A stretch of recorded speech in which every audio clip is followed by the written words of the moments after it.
Bienvenidos a otro episodio del podcast de Fanáticos. Habíamos dicho jueves, pero a David Ortiz lo eligieron ayer. Enriquillo Villini, Salvo Mota Telemín, Javier Flores. Buenas noticias para el país. 77.9%. Otro pelotero más, el cuarto. 77.9% de votos para enterarse de cabeza. Casi se queda fuera. Casi, pero sorprende un poco, no lo vamos a hacer mezquinos, que entrara en primera boleta. Sí, porque entrar en primera boleta es un grupo bastante exclusivo. Solo 51 creo que han entrado en primera boleta. Incluyendo Pedro Martínez. No, exacto, pero lo de Pedro es un caso aparte, pero más en el caso de David Ortiz, principalmente por el estigma que había de manera muy reciente hasta de que votaran a Edgar Martínez. Del bateador designado. Edgar Martínez compiló casi sus 15 años, que cuando eso le tocaba, por eso mismo. Exacto, que es parecido al que hay con los relevistas, que si tú no fuiste de lo mejor en esa posición, muy difícil que entres al Salón de la Fama. Pero, por suerte, se logró. David Ortiz es inmortal en Cooperstown. Obviamente, todo el mundo sabía que era inmortal de Cooperstown. La duda estaba en si era este año o el próximo, se iba a acompañar a Adrián Beltré. Para que nos entiendan, Vladimir Guerrero duró 3 años. Juan Marichal no entró a la prueba. Juan Marichal duró, creo que también 3, 4 años para entrar. Así que para que vean qué difícil es entrar en una primera boleta. Y más cuando hay ese estigma de jugadores todo el tiempo, del bateador, y más ese del bateador designado. Y David Ortiz, que se sobrepuso a todo y a 2 completas carreras. Si tú ves los 6 años en Minnesota, no, un jugador del montón, hay que decirlo. No era malo. Que no era malo, pero quizás nunca le dio a Minnesota lo que ellos necesitaban. Por eso Minnesota sale de él. Y si no es por el grande Pedro Martínez. La intervención, porque realmente fue. Yo sé que ustedes han escuchado ese cuento, pero son de las cosas más palpable lo que puede decir una gente, de cómo logra una gente interceder por ti. A David Ortiz Boston lo contrata porque fue Pedro Martínez quien llama. Personalmente fue que recomendó y lo pidió. Y lo solicitó que contrataran a Pedro, a David Ortiz. Y da fruto inmediatamente. El resto es historia. 30 jonrones en 2003. Boston sale en esa serie de campeonatos. Y desde 2004 para adelante ya, como dicen, el resto es historia. Histórico lo del Big Papi. El mejor bateador designado de la historia. Sí, pero por la milla, con todo el respeto que Edgar Martínez se merece. Probablemente el bateador más clutch también en la historia del deporte. Lo que hizo David Ortiz en los momentos grandes. 2004, el mismo 2005 que salieron temprano, 2007, 2008 en esa serie de Tampa Bay. También en el 2011 cuando... 2010 por ahí creo que y entonces la serie mundial 2013, esa se volvió temporada de 2013. Se volvió loco, o sea, él ganó el MVP de la Serie Mundial bateando casi 700. Que batear 300 es un logro. Eso es una vaina de PlayStation. Entonces, enhorabuena para David Ortiz. ¿Sí? Sin lugar a dudas, era inmortal. De lo mejor. Entre este año no, por suerte ya oficialmente ya lo es. Sí, de lo mejor que hay. Lo mejor que hay. Todo el tiempo, todo el mérito de David Ortiz, y creo que la mayoría de nosotros se vio y se remonta probablemente quizá a 2004. Sí, que fue por lo menos hablo por Javier y por mí. Esa fue la primera temporada que yo seguí de manera completa de principio a fin. Sí, 2004. 2004 ya es la primera vez que me integro totalmente para nosotros 2000, que tenemos, qué sé yo, 24, 25, 26 años. Esa de 2004 fue la primera temporada que uno vio completa. Yo sí tengo recuerdos del 2003. Pero así de lleno, ver pelota, 2004 para acá, y obviamente con lo que uno se topa. Exacto. Esa postemporada, ese regreso 0-3 y lo que significó eso de David Américo Ortiz Arias en ese equipo de Boston. Y la creación del nombre del Big Papi. Y por ahí María se fue. Exacto. 3 series mundiales. 13 mundiales, 4, 7 y 13. Y 13 con varias generaciones de jugadores de Boston. Diferentes. Equipos totalmente diferentes. Incluso hay gente que hace el debate. Yo no estoy muy de acuerdo. Pero hay gente en el mismo Boston, si estoy hablando de aquí, que dicen que quizás David Ortiz es el jugador más determinante de esa franquicia. Peter Williams nunca ganó. Jan Krensky tampoco. Yo no voy ahí, yo no llego hasta ahí, pero es debatible el caso. No, porque aunque tuvo la contribución, contribuyó bastante para ese equipo de 2004 para romper esa maldición, pero hay que recordar que en ese equipo... ¿Qué pasó? Ese era un equipo completo. Quizás donde él más influyó fue en el equipo del 13. Que era un equipo que...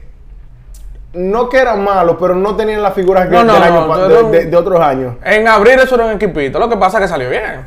Son de esos equipos que la química entre los compañeros es palpable. Un equipo que se llevaba bien y eso a la larga influye. Se encontraron con buenas rachas de lanzadores, de bateadores. No, y el año que puso a Jon Lester over the top.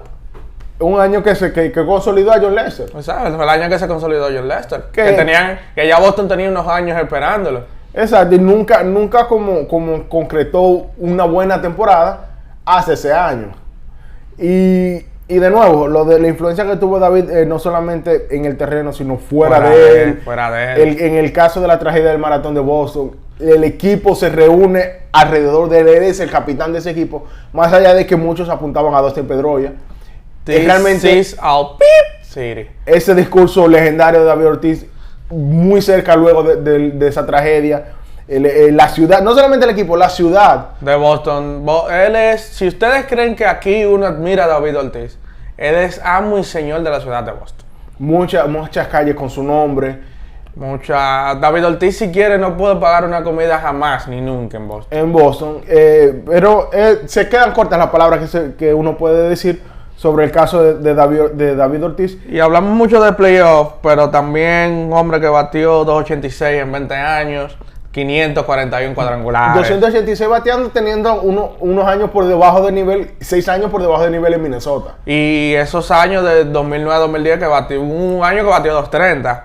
O sea, sí, que tú le quitas esos años y quizás fuera casi 300 de batear a David Ortiz. Exacto, con Boston solamente batió 290 y se quedó a muy pocos puntos de batear 300, pero eso no resta. 286, 541 cuadrangulares, 1768 carreras impulsadas, casi 2500 hits, más de 1300 boletos recibidos. Se retiró bateando 300 largos, casi 40 jonrones. Uno de los mejores años de últimos años de retiro que hemos visto recientemente. La gente diciéndole a David que le quedaba algo y él decía, no, a mí no me queda. Él supo cuando sí, él hace los cuentos de su último año y él dice que si él antes, un juego de las 7 de la noche, él llegaba al play a las 12, ese último año él tenía que llegar a las 9 de la mañana, porque ya era más el proceso de ponerse ready para jugar béisbol. Y eso es algo que cuentan muchos atletas independientemente de la disciplina, que si solamente fuera a jugar los partidos ellos lo hicieran para siempre. El problema es el proceso de tú prepararte, estar en forma, las prácticas diarias. No, y la vergüenza deportiva también. Exacto, mucha gente no le gusta irse bajo sus propios términos. Cuando ellos saben que ya, pues ya. Sí, porque ahí está el ejemplo de Randy Johnson, que se quedó hasta el final lanzando con San Francisco. Bueno, muchas veces ni siquiera era de lanzador abridor. Terminó Johnson un relleno de rotación, principalmente atrás de esos récords que estaba Johnson estaba buscando, era el ponche, inmediatamente hace el ponche 4000, tuvo un año después con Arizona para retirarse y punto se acabó. Y el ejemplo más cosa que podemos decir ahora mismo, quizás, con todo el respeto que va, el de Albert Pujols. Exacto. Albert Pujols... que no debió, todavía no se retiró, pero que para la opinión de todos nosotros, él no debió dejarse llegar hasta ahí. Sí, quizás es lo que decimos, cada quien quiere retirarse bajo su propio término. Indudable que tuvo mejores partidos con la franquicia de los Dodgers que lo hizo ese año con los Angelinos. Pero realmente es otro salón de la fama seguro. Adrián Beltré va a entrar primero porque se retiró ya. Sí. ¿Cuándo entra en la boleta Adrián Beltré? En el proceso de elección en la boleta del 2023, o sea, en el proceso de elección de la clase 2024. Próximamente ya vamos a tener un quinteto que guardando la distancia y sin ganas de comparación que son odiosas, Adrián Beltré debe entrar con mucha claro. mayor facilidad Es que más David fácil, Ortiz. es más fácil de buscar. Y no solamente por Guante comparar de jugadores, oro. sino simplemente por el hecho de que Adrián Beltré jugaba a la defensiva y lo jugó a un nivel histórico. No, fácilmente Adrián Beltré tiene que ser de los mejores de tercera base de la historia de la Grande Liga. No solamente Cuidado. tercera base, también es debatible que está dentro de los mejores jugadores defensivos en esa posición de la historia del deporte. No, sí, claro. Era un gusto ver jugar a Adrián Beltré en la tercera base y fue excelente defensor hasta su última temporada. Sí, claro. Todavía retirado, todavía en esos últimos años tuvo un buen desempeño. Cuidado, soy de los mejores también. tuvo un buen desempeño a la defensiva, que de nuevo es un placer verlo jugar. Es el Salón de la Fama de la primera boleta y obviamente eso sin duda que va a ser el próximo. Al igual de Albert Pujols, y ya después de esos dos habrá que esperar. Habrá que ver. Habrá que esperar mucho para ver quizás Sí, otro Salón de la Fama de República Dominicana. Entonces, lo bueno, eso fue lo bueno del Hall of Fame. Exacto. Lo malo, ahora Fue- lo malo. Lo malo no, lo que pasa es que por lo menos aquí en República Dominicana la buena noticia se recibió, fue un regocijo general, algo que aunque muchos no lo esperaban ahora, se dio, pero también vino con la mala noticia, entre comillas, no para nosotros, sino para los seguidores del deporte, Se cumplieron, para algunos. se cumplieron los 10 años de Barry Lamar Bonds y de Royal Clemens. Y de Royal Clemens, sin entrar al Salón de la Fama, al igual que Quizás Schilling. igual que los 10 años de Kurt Schilling. Pero vamos a enfocarnos En estos esos dos, porque principalmente muchos se hacen la pregunta cómo tú vas a tener un Salón de la Fama de un deporte Barry Bonds sin es el tú líder de tener home el runs. mejor bateador de la historia del deporte y de manera Y debatible debatiblemente el mejor lanzador. el mejor lanzador del deporte en la historia del deporte en Roger Clemens. Eso es... Todo el mundo sabe lo que hay paz. Exacto. Pero para los que quizás tampoco- no sepan, Exacto. el tema está en que ambos están vinculados al uso de sustancias prohibidas, ahora prohibidas, no en ese entonces, Exacto. que mejoran el rendimiento. Ambos Llámese esteroides. se han pasado la vida entera negándolos. Nunca dieron positivo porque no era algo que se probó. Algo que se probaba. La política de esteroides se comenzó a discutir En 2002-2003. En el 2003 salen esas pruebas aleatorias, Exacto, voluntarias. que ese fue el tema Que eso fue el tema de David. de David Ortiz. Él, según los reportes, salió positivo en esa ronda de prueba voluntaria, Pero que pero sí, sí. luego se fue desestimada todas esas pruebas. Y no, que eran cosas inconclusas y que nadie supo a qué fue que dieron positivo. Exacto, tampoco. o sea, nadie sabe. En caso de ser así, nadie sabe, pero ese fue el problema de 2003 en adelante. Entonces, 2003, al ver el volumen, en el 4 se establece la dinámica y no es hasta finales de 2005 en que comienzan esas pruebas masivas. Exacto, y ya Ya de ese Bonds, año, Clemens iban de salida. sí, O sea, y ya de ese año en adelante es que empiezan las suspensiones. Exacto. Entonces,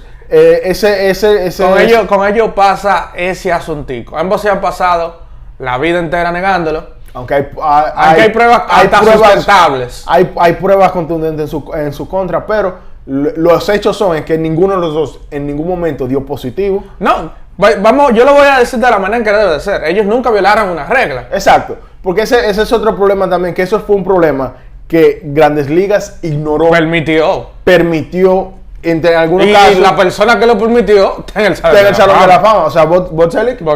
tremendo comisionado, pero esa es una mancha que está en su historial. Ese problema de los esteroides no era secreto para absolutamente nadie. Lo sabían los jugadores, Lo sabía todo el la mundo. franquicia, lo sabían los periodistas, sabía todo el mundo. los reporteros y lo sabía la oficina del comisionado. Incluso lo de Barry Bonds es... Lo que pasa con Barry Bonds es que él era Hall of Famer hasta, vamos a decir, hasta que cuando es que se pone la prueba de que él comenzó a usar, que es cuando le crece toda la masa muscular, incluyendo, que es algo que usted no lo ve, que le creció la cabeza. No vamos a tapar el sol con un dedo tampoco. Exacto. No O sea, vamos a ser mezquinos. Las pruebas tanto circunstanciales como visuales Eso están total. ahí. Total. Entonces Barry Bonds lo hizo después de aquel home run derby de una temporada completa de Maguire, Y que Sammy terminó Sosa. hasta ciego por el abuso de esteroides y lo de Sammy Sosa. Y lo de Sammy Sosa. Que es otro que se ha pasado la vida entera negándolo, pero quizás no tiene pruebas tan contundentes como la de Clemens y la de Bonds. Pero los vínculos están ahí. Van ahí. Están ahí, que eso es otro caso, lo de Maguire y de Sammy Sosa, que deberían estar también en el Salón Sí, de la Fama. están en ese él, Palmeiro, están en ese saco. Esa gente nunca violaron una regla. Deberían No había una estar, regla y que ahí, violar. ahí es que vienen las críticas al sistema de votación o de elección del Salón de la Fama. Muchas personas acusan de hipócritas a los escritores que votan al Salón de la Fama. No solamente por, o sea, olvídense en ese caso de votar o no votar a los que usaron a las sustancias que ahora están prohibidas, sino por el favoritismo. Hay reporteros que votan. Ahora mismo estamos revisando Hay gente que votó por antes de Tim empezar, Lincecum, hay gente que señores. votó por Tim Lincecum, por Ryan Howard, por Prince Fielder. Buenos jugadores en su momento, pero que no son material de Salón de la Fama. Pero ni de lejos. ni El de hecho de cerca. que una sola persona votara por ese tipo de jugadores. Yo no, que votara por Tim Lincecum y no votara porque chilling. Exacto. Es prueba de que el sistema debe cambiar. Sí, Se claro. necesita mucha más transparencia que antes. Y tener un criterio claro. Vamos a No, ponerlo claro. esa es otra cosa. Los criterios claros, y hay que resaltar. Los mismos miembros de los escritores de América, que son de béisbol de América, que son los que votan por el Salón de la Fama, votaron para que las boletas sean transparentes. Fulanito votar por fulanito y fulanito. Se votó por eso, pero el Salón de la Fama desestimó esa votación. Sí, Ellos decidieron unilateralmente mantener el sistema como está, que es anónimo, pero muchos reporteros, A través mientras de la más cuenta subiendo, de- la camada más joven han optado por revelar su Y la boleta hacen pública, perdón. y la hacen pública. Y muchos de ellos dan su razón por la que no votaron por tal persona. Entonces, ahí entra el asunto del Salón de la Fama. Y es ese proceso. Yo no critico que usted no quiera votar por los pet sky, como se le dice, los representantes de los jugadores de esteroides. Pero es parte del béisbol. Es parte de la historia. Es parte de la historia del béisbol. Los finales, la última década de los 90, la última parte de los 90, perdón, y principio de los 2000, que no usaba esteroides, perdón, era la minoría. Vamos a estar claros con lo que estaba pasando. ¿Verdad? Exacto. Entonces, pasa algo. El líder de jonrones, y quizás no, el mejor jugador que ha visto un diamante era Barry Bonds. No es Salón de la Fama. Ok, yo no voy a tapar el sol con un dedo. Todo el mundo sabe lo que pasó. Y de verdad yo entiendo a la gente que no quiere votar por él. Pero espera, entonces ahí viene la cosa. ¿Por qué lo estamos juzgando si él no violó una regla? No, y no solamente eso, porque si lo vas a castigar, porque fue un castigo, y otra cosa que no se habla fue el hecho de que la reducción de años disponible en la boleta de 15 a 10 años fue para ellos. Eso no fue arbitrario. Fue exclusivamente en el momento que ellos dos entran en la boleta. Fue para ellos. Esa decisión fue para ellos. Eso no fue de manera arbitraria. Los están castigando. Quizás porque ellos fueron los ejemplos más exagerados del uso del Sí, uso porque es una cosa descarada. Por eso es que yo no critico quizás tanto. Porque de verdad fue una cosa descarada. Sí, porque Barry Bonds antes y después de los esteroides son dos jugadores totalmente diferentes, y Roger Clemens estaba fuera de la liga antes de que se reportara que empezó a usar sustancias prohibidas. Entonces, pero bueno, eso es por una parte, y está el hecho de que bueno, creo que nadie lo puso mejor que Jeff Passan, reportero de ESPN, que él puso que la misión de los museos es preservar la historia. No todo lo bueno, no todo lo que se juzgue como bueno. Y lamentablemente, uno quiera o no, sirvan de ejemplo, de buen ejemplo, de mal ejemplo para los prospectos, para los muchachos, o no. hay que buscarse una forma. Barry Bonds y Roger Clemens pertenecen al Salón de la Fama y son parte de la historia del béisbol. Hay que buscarse una forma, qué sé yo. Ellos quizás ahora con los comités de era, que ahora toca el comité de era, el juego de ahora, así que se llama Today's Game Committee, quizás por ahí van a entrar. Sí, y algo de resaltar que muchos no solamente contemporáneos, sino de los jugadores más jóvenes, cuestionaron esa decisión de no. Sí, claro. De no colocar a Roger Clemens y a Barry Bonds en el Salón de la Fama, pero bueno. Eso son otras cosas. Esos a tiempo lo juzgarán. Pero Alex Rodríguez empezó ahora y Manny sigue en la boleta. Esos son otros dos casos, pero son completamente diferentes. Distintos porque ellos fueron suspendidos. Esos sí fueron suspendidos. Después de que se instaló. Y incluso trataron de burlar el sistema. No demandó MLB y el otro se retiró de que para no. Entonces ya esos sí son otros 500 que quizás no haya mucho mucha defensa. Pero bueno, felicidades a David Ortiz, feliz por el dominicano. No hay pocas cosas a decir de él, tremenda carrera, justificado, y de verdad nos sentimos de la fama y de verdad nos sentimos felices. Quizás si el sistema no fuera tan poco transparente, uno pudiera hablar un poco, dedicarle un programa. Solamente dedicarle al programa David Ortiz, pero bueno. Mañana volvemos con la programación habitual. Sí, ya mañana empieza el entrenamiento ya mañana tenemos unidad de los rotes de la Serie del Caribe. Ya mañana hablaremos de eso. Hay campeón en Venezuela. Sí, ya tenemos todos los 6 equipos que van a participar. Tenemos 6 equipos. Nada, nos vemos mañana. A la Mota Telemín, Riquillo Villino. Bye bye.